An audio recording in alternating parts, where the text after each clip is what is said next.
Hello guys, magandang umaga po sa inyo lahat. Magtitest po tayo ngayon ng ating swimming pool.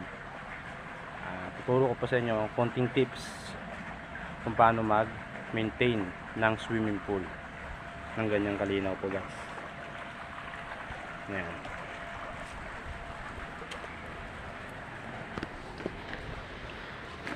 Pasensya na guys kasi wala pa tayong kamerang maganda.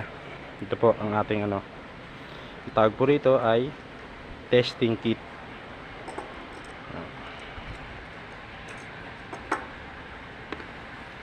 Ito po, may nakalagay po dyan mga pH level.